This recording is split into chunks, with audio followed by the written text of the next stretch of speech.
أعوذ بالله من الشيطان الرجيم. بسم الله الرحمن الرحيم. Sister, thank you for waiting. Would you please state your name and occupation, then state your question? I'm Sakina D'Souza, and I'm a Catholic. I believe Brother Yusuf was a Catholic before. I would like to ask him the simple question. He was brought up like a Catholic, but what made him change? Doesn't he believe that the Messiah is true, or did he ever feel that the Catholic religion, has not brought up any Messiah and the Bible is false? I would like to just know what that means, because he said he was a Catholic before and now he has become a Muslim. What made you change?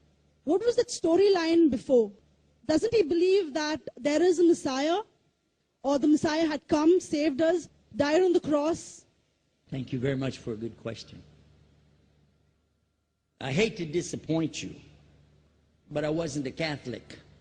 But I was with a Catholic priest the night that he accepted Islam.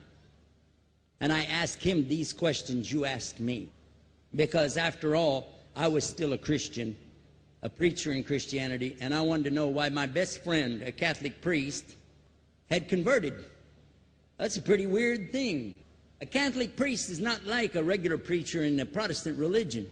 A Catholic priest has given up everything. He's given up his life to be a Catholic priest. When he enters into this realm, he's basically given away everything. He can't have a wife, he can't have children, obviously no grandchildren. He has no home, he just lives in a rectory or wherever they give him a place to stay. And he's sent wherever they tell him to go, do whatever he's told to do, and that's it. And he cannot disobey the Pope, otherwise they can kick him out of the religion, and if they do, he's excommunicated and he goes to hell forever. So how would a person like this want to become one of those Muslim terrorists? That's what I wanted to know. He explained in a very few beautiful words something that I came to learn for myself. He said that he was sincerely in the Catholic religion because he believed in God, that he had studied, his degree was in theology, and a part of the teaching that they as priests have is to study Islam. Every priest is forced to study Islam. Now you may not know that, but you can ask your priest and he'll confirm it. And when you study Islam, even when Islam is taught to you by somebody who hates Islam, as long as they don't corrupt it too far, you can still see the truth in Islam. A classical example happened to me just recently when I was in Saudi Arabia.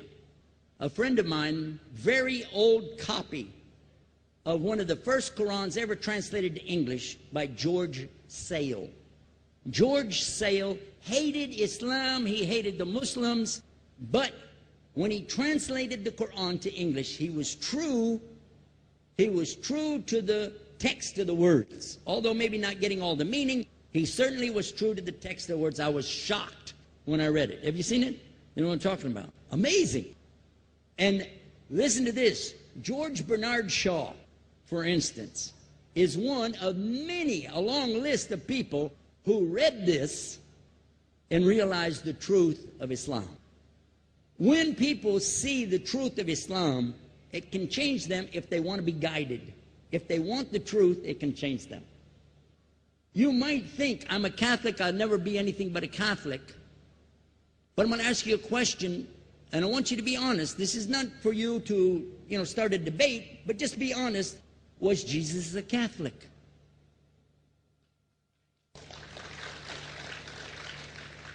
And it's not open to debate, so there's no point in opening that up, because you know and I know he wasn't. The Catholic Church was in business about 300 years before Jesus was born. It's on their website. Don't go like this. It's on their website. That's where I took it from.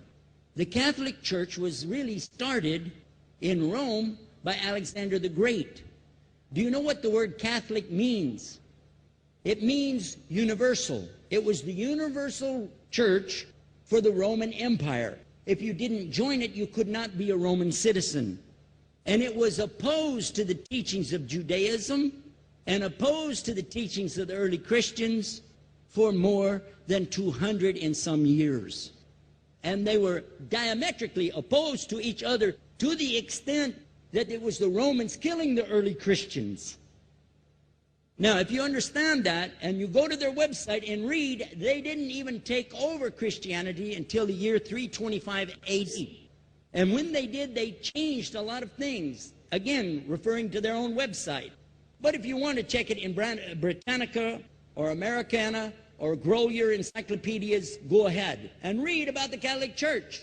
When, in August of 325 AD, at the Nicaea Council, they took over, first thing they said was, let's change the date of the birth of Jesus to be the same date as that of Mithras, which was the god, one of the gods worshipped there, and also the sun god's birthday was the same day, December the 25th, believing it to be the shortest day of the year. And Constantine was a sun worshiper of Sol Invictus. Go to the website, read it for yourself. There are a lot of points, but not the least of which, even today, if you go in any Catholic church, and I have, you'll see so many portraits and statues and idols and images throughout the whole place, that for the one who's never experienced that, for a Muslim who knows about these images, he'll be like, whoa, a'udhu billah. Whoa, what's this?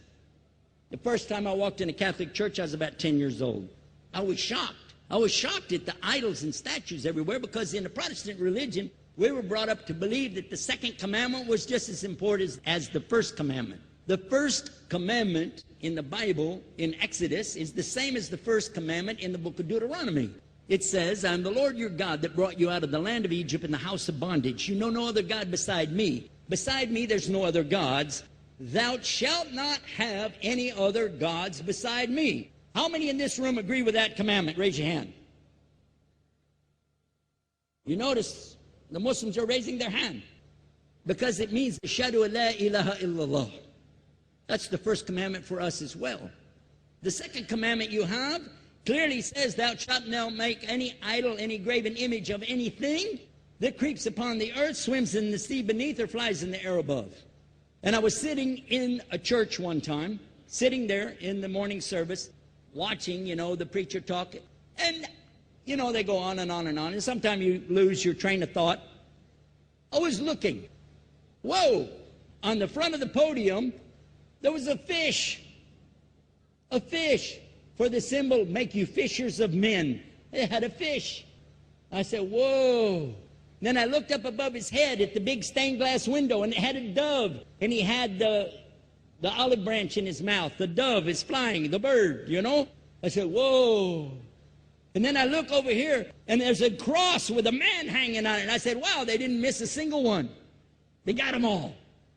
Something walking on the earth, something swimming in the sea beneath, something flying in the air above. So look at these two things. Clearly, the first two of the 10 commandments, bang, bang, boom. Because if you said God is more than one, where did you get it from? When Jesus is talking to his own companions and they ask him, what's the greatest commandment? Mark 12:29. Clear. The greatest commandment is to know, O Israel, the Lord your God is one God.